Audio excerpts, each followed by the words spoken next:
Hi po! Chichay House! Tuturo ko po sa inyo kung paano tayo gumawa ng lumpiang sariwa. Ito po yung ating mga pangunahing sangkap, ang ating singkamas, ang ating carrots at saka sweet yams, kamote, at cabbage na hiniwa-hiwang pahaba. Pakuluan po natin yung ating ground pork. Kaunti lang pong tubig ang ilalagay natin. Para po matuyo siya kagad, kaunting-kaunti lang po ang ilalagay natin. Pero kailangan siyang lutong-luto. Lagyan natin siya ng black pepper. At timpla na rin natin ng kaunting asin. Ayan, hinalo po. Nagmamantika po yung ilalim niya. Ngayon po ating gigisahin ang ating garlic at ang ating onion. Una, nilagay ko po ang ating bawang, tapos nilagyan ko ng konting cooking oil para hindi na masyadong mamantika kasi may dati na siyang mantika. Sinunod ko po yung sibuyas at nilagay ko na rin po yung carrots at saka yung kamote para sabay-sabay na silang maluto. Dinagdagan ko po ng kaunting tubig at ngayon ay ilalagay natin ang ating singkamas. Ngayon, ilalagay naman po natin yung ating repolyo. At haluin natin siya ng dahan-dahan.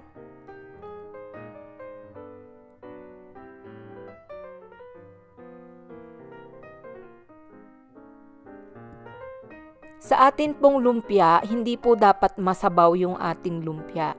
Habang hinahalo po natin yan, nagiging malambot na yung ating gulay. Lumalabas na rin yung kanyang mga juice nang galing sa gulay.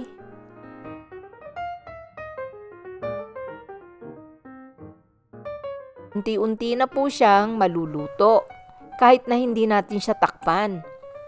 Sa pamamagitan po ng paghalo-halo natin at malakas na apoy, naluluto po siya. Pero kung nararamdaman natin na dumidikit sa ilalim, kung kinakailangan natin siyang dagdagan ng tubig, dagdagan po natin.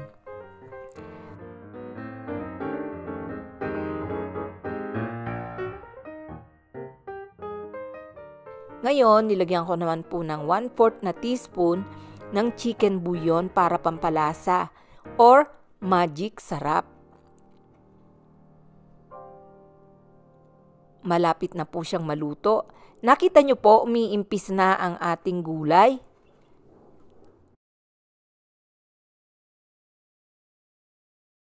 Naluluto na po siya ng unti-unti. Basta't wag po nating titigilan sa paghalo. Tikman natin. Parang kulang ng asin. So, dagdagan natin ng asin. Depende rin po yan sa inyong panlasa. Nagdagdag ako ng kaunting asin kasi parang hindi pa sapat sa akin yung lasa. Parang matabang pa kaya nilagyan ko ulit. Yan, patuloy lang po nating hahaluin.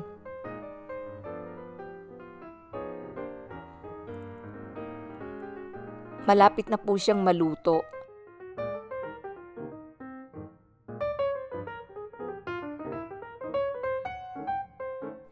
Yan, tinikman po natin kung talagang masarap na siya. So, masarap na po siya.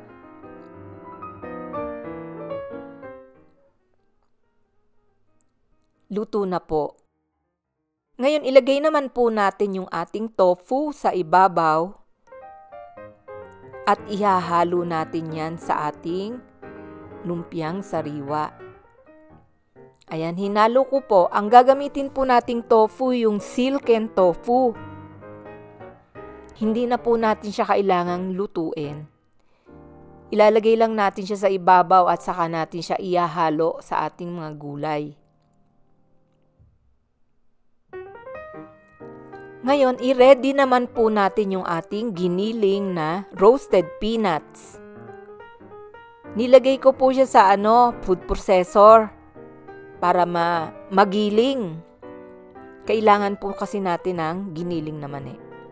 Lulutuin naman po natin yung ating sauce ng lumpiang sariwa.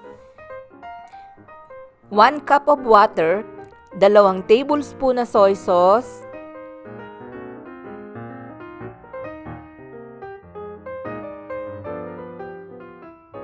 at 1 tablespoon na suka. 1 tablespoon na cornstarch na dinilute sa tubig. Kaunting tubig po. Yung cornstarch bago natin ilagay, kakanawin muna natin sa 2 tablespoon na tubig. Pag buhos po natin yan, kukulo siya, lalapot na po. Kaparis niyan, malapot na. Ilalagyan naman po natin ng black pepper. Kung gusto nyo pong lagyan, depende yan sa inyo.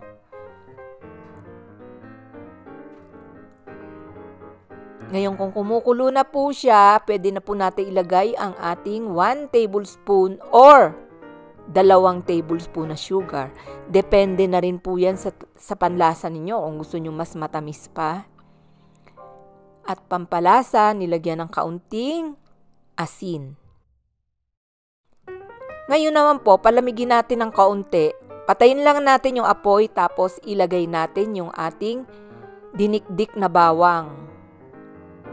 Ayan po, hinalo natin. Huwag natin lulutuin yung bawang. Bago natin ilagay ang ating minced garlic, kailangan po patay na yung apoy. So eto naman po, tuturo ko sa inyo kung paano natin babalutin ang ating simpleng lumpiang sariwa. Kailangan po natin ng lettuce. Pinaka-importante po ang lettuce, pampasarap kasi siya eh. Parang hindi kompleto pag walang lettuce. Ngayon ilalagay naman po natin yung ating gulay na lumpia. Lagyan natin ng giniling na mani at ang dinurog na bawang. Depende po yan sa inyo kung gaano karaming bawang ang gusto ninyo. At pwede rin nyo pong lagyan ng lumpia sauce sa loob. Ayan po ang style ng aking pagbabalot ng lumpiang sariwa.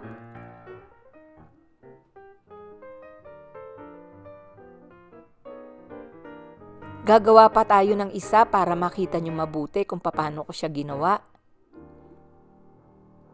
Yung lumpia, gulay, ang ating palaman, ang ating bawang, dinikdik na bawang,